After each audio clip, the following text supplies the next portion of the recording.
Good day, ladies and gentlemen, and I certainly hope you're having a fine day. Okay, I've got a subject here that I've debated about for years, wrestled around in my conscience whether I wanted to talk about it or not, but now has become the time. I'm 65 years old and I don't plan on living forever, so I better get this off my chest while I can. You see this hat right here? I know it doesn't mean a lot to a lot of you people, but this is my unit over in Vietnam, okay? I was with 1st Signal Battalion, 160th Signal Group, that's 160 Signal Group or Signal Company Phu Lam, that's Phulam, Phu Lam, Vietnam, MACV Command. MACV stood for Military Assist Command Vietnam, and I was part of Military Central Intelligence because what I did over in Vietnam was communications, just like the hat says, Signal Corps.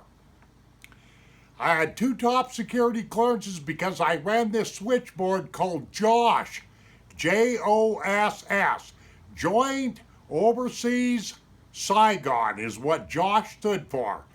And I had 2 top security clearances. I was screened very, very heavily to do that type of work. I never volunteered for it. I just got orders shipped to Vietnam, and that's what I got stuck doing.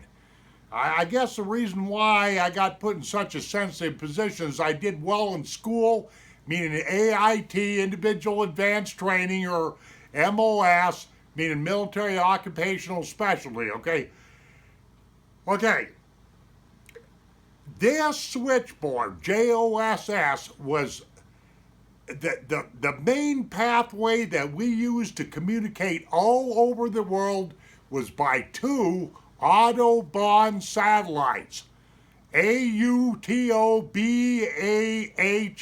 Autobahn.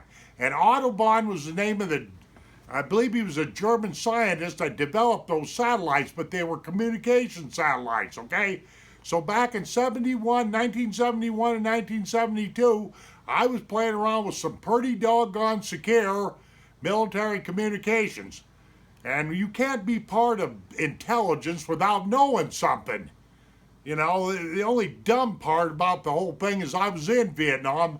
Wish the hell I'd have never went there, to tell you the truth about it, especially when I got to, you know, because of what I've got to say right now.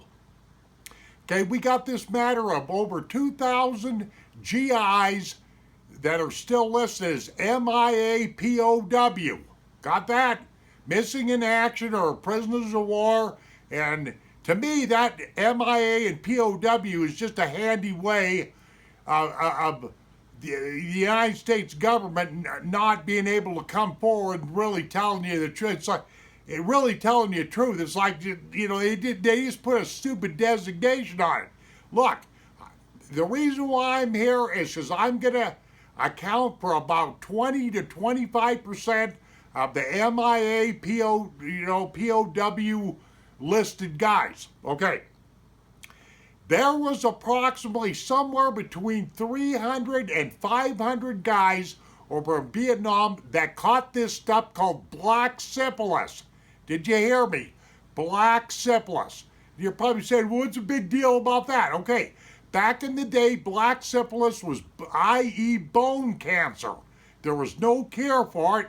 I don't even know if they got a cure for it to this day, but it was contagious. So what they did with those guys is they quarantined them. Now, if you'll get a map of Vietnam, I didn't bring any props here with me today because it's not necessary. Just get on Google Earth or whatever have you, look at the coastline of Vietnam and look right off the coastline into the Sea of China. Right above the middle of Vietnam where the DMZ was, and look out there and you'll see a little chain of islands there, a few islands. About 15 clicks out into the Sea of China. It is my information that they had those guys quarantined there. The reason being is because they didn't want them, they especially didn't want to ship them back to the United States because they didn't want to start an epidemic because there was no cure for black syphilis. Now here's the kicker. I do not have any guarantee that they got those guys off that island. Am I indicating that they could have been left? Yes, because I know in love and war all is fair. A lot of people think that, America wouldn't do something like that. Bullshit. These miserable politicians that create wars, especially that war, they were guilty of a lot of things. But okay, you got that situation. But I can't guarantee you, like I say, if they got those guys off that island, because at the time, it was my understanding that they did not know what to do for or with them. Okay? And I also happen to know that I can't tell you how many guys did this, how many GIs did this, but there was a bunch of guys that fell in love with Vietnamese ladies. They were hung up on heroin because that heroin over there, which the CIA was mixed up in supplying to the troops and whatnot have you, was 85% pure. Why do I know that? Because I got a hold of some, ran into a fellow that I knew that worked at Third Field Hospital in Saigon, because I was part of military intelligence and I could get away with stuff like this, and I had him tested 85% pure. Some of you junkies out there don't even know how pure heroin can. You've never even seen or snorted or jacked heroin that pure, okay? But that's what I mean. Some people got so involved with the people, the culture, the drugs, the pot, the tie stick, or whatever have you, that they jumped ship. They went underground. Yeah, and the friendly South Vietnamese harbored him. And of course, once the war was over, and Saigon, which is Ho Chi Minh City, when it fell, of course, I hope a lot of those guys that jumped ship and went underground and whatnot have you hid out pretty good, because if the communists would have caught them, they would have killed them, for sure.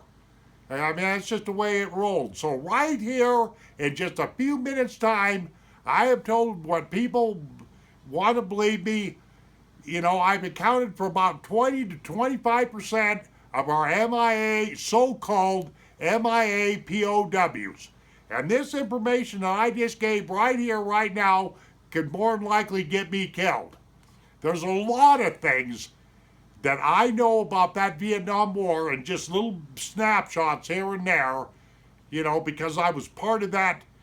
You cannot be in charge or control of secure communications and not know nothing. There's a lot of things I know. But I just thought I'd get brave enough today and talk about this MIA POW situation. That doesn't solve all 2,000 plus MIA POWs, but this gives you an idea. Thank you very much.